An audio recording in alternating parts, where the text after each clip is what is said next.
કોંગ્રેસને મહારાષ્ટ્રમાં હારનો આભાસ ઓક્ટોબરમાં થઈ ગયો હતો। પાર્ટીના આંતરિક સર્વેમાં ઘટસ્ફોટ।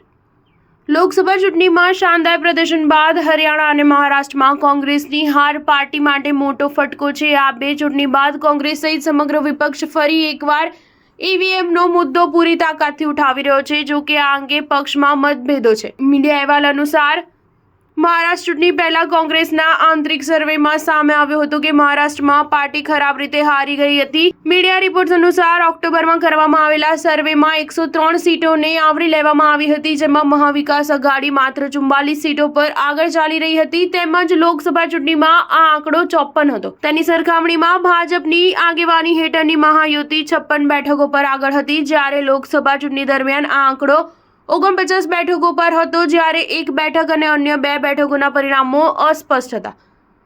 કોંગ્રેસના આંતરિક સર્વેમાં એ પણ બહાર આવ્યું છે કે મહારાષ્ટ્રમાં એકનાથ શિંદે સરકારની લાડકી બહેન યોજના કામ કરી રહી છે। આ સર્વેમાં એક પ્રશ્ન હતો કે શું તમે લાડકી બહેન યોજના વિશે જાણો છો? 103 બેઠકો પર કરવામાં આવેલા આ સર્વેમાં 57,309 લોકોએ ભાગ લીધો હતો, જેમાં 88% લોકોએ આ યોજના અંગે હકારાત્મક જવાબ આપ્યો હતો। આમાં 82% લોકોએ કહ્યું કે તેમના પરિવારમાં યોજનાનો કોઈ લાભાર્થી છે, જ્યારે 70% લોકોએ કહ્યું કે યોજનાને કારણે તેમની વોટિંગની પસંદગી બદલાઈ ગઈ છે। આ સર્વેના રિપોર્ટમાં સામે આવ્યું છે કે મુસ્લિમો એકમાત્ર એવો વર્ગ છે જેનું સમર્થન એમવીએને મળી રહ્યું છે।